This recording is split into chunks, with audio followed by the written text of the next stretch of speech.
Welcome to SS TV5 ప్రేక్షకులకు నమస్కారం.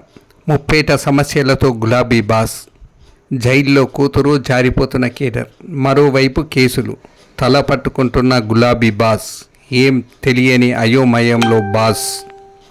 కేసీఆర్ పరిస్థితి చూస్తే ఆయన టైం అస్సలు బాగలేనట్టు కనిపిస్తుంది. ఎందుకంటే ఓవైపు చేజారుతున్న ఎమ్మెల్యేలు, మరోవైపు ఇంకా తిహార్లోనే మగ్గిపోతున్న కూతురు కవిత, యాక్టివ్గా లేని కేటీఆర్, మరోవైపు ముంచుకొస్తున్న కేసుల ముప్పు. ఇలా ఏ రకంగా చూసినా కేసీఆర్ టైం అయితే అస్సలు బాగలేదు. ఛత్తీస్గఢ్తో విద్యుత్ కొనుగోలు ఒప్పందాలు, ఇందులో ఎన్నో అక్రమాలు జరిగాయన్నది కాంగ్రెస్ ప్రభుత్వం ఆరోపణ. అసలు ఇనుమంతైన అక్రమం లేదు, మేం ఏ విచారణకైనా సిద్ధమన్నారు బీఆర్ఎస్ నేతలు ఆనాడు. తీరా జస్టిస్ నరసింహారెడ్డి అధ్యక్షన కమిషన్ వేస్తే అసలు అర్హతే లేదంటూ కోర్టుకెక్కారు. కమిషన్కు సంబంధించిన అన్ని కార్యకలాపాలు, ప్రక్రియలపై స్టే విధించాలని కోరుతూ పిటిషన్ వేశారు. జూన్ 25న ఆయన హైకోర్టులో రిట్ పిటిషన్ చేశారు. దీనిపై విచారణ జరిపిన హైకోర్టు బెంచ్ స్టే ఇవ్వడానికి నిరాకరించడమే కాదు, ఏకంగా పిటిషన్నే డిస్మిస్ చేసింది. దీంతో కేసీఆర్కు హై వోల్టేజ్ షాక్ తగిలినట్లయింది. హైకోర్టులో వాదనల సందర్భంగా ఏం జరిగిందనే దానిపై కాస్త డిస్కషన్లోకి వెళ్తే కేసీఆర్ తరపున వాదనలు ఎలా ఉన్నాయంటే, విచారణ అంతా పొలిటికల్ ఎజెండాతోనే జరుగుతుంది. కమిషన్ తీరు చూస్తుంటే రాజకీయ దురుద్దేశంతోనే జరుగుతుంది.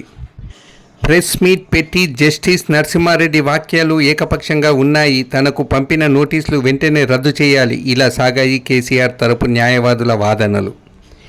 ఇక ప్రభుత్వం తరపున కూడా ఏజీ వాదనలు వినిపించాయి. కమిషన్ ఏర్పాటులో కోర్టులు కలగజేసుకోలేని ఇప్పటికే 15 మంది సాక్ష్యాలను వివరించారు. కేసీఆర్కు కమిషన్ ఏప్రిల్లోనే నోటీసులు జారీ చేసింది.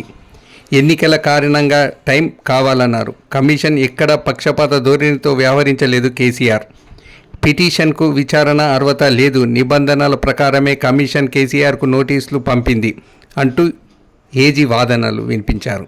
ఇరు వర్గాల వాదనలు విన్న కోర్టు కమిషన్ విచారణ జరిపితే తప్పేముందని తెలిపింది. అంతేకాదు, కమిషన్ రిపోర్టు వస్తే అసెంబ్లీలో చర్చించవచ్చు కదా అనే అభిప్రాయాన్ని కూడా తెలిపింది. ఇది హైకోర్టులో వాదనల సందర్భంగా జరిగిన విషయం. అసలు కేసీఆర్కు కోర్టుకు ఎందుకు వెళ్లారు? విద్యుత్ కమిషన్ 2 సార్లు ఆయనకు నోటీసులు ఇచ్చింది, స్వయంగా విచారణకు హాజరవ్వాలని కోరింది. కానీ ఆయన కమిషన్ను ఓ లెటర్ రాశారు. తన ప్రభుత్వం అన్ని పద్ధతిగా చేసిందని, ఎలాంటి అక్రమాలకు పాల్పడలేదని తెలిపారు. అంతేకాదు, కమిషన్నే దబాయించారు. దీంతో మరోసారి రాజకీయ దుమారం రేగింది. అదే సమయంలో ఆయన హైకోర్టుకు వెళ్లారు. ఇప్పుడు హైకోర్టు పిటిషన్ను కొట్టేయడంతో కమిషన్కు అఫీషియల్గా గ్రీన్ సిగ్నల్ లభించినట్లయింది. విచారణలో ఎలాంటి అడ్డంకులు ఉండవని కూడా తేలిపోయింది.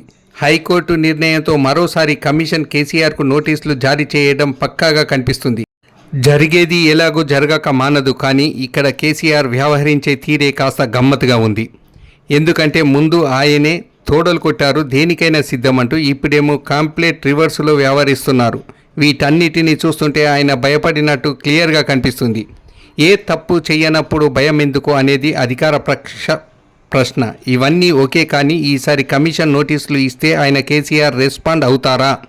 విచారణకు హాజరవుతారా? లేక మరేదైనా వంక పెట్టి డుమ్మ కొడతారా? ఇది కేవలం విద్యుత్ కమిషన్ పంచాయతీ మాత్రమే. ఇంకా కాళేశ్వరం ప్రాజెక్టు కమిషన్ విచారణ ఉంది, ఫోన్ ట్యాపింగ్ కేసు విచారణ ఉంది. మరి వీటి విషయంలో ఏం చెప్తారో పెద్దసారి చూడాలి.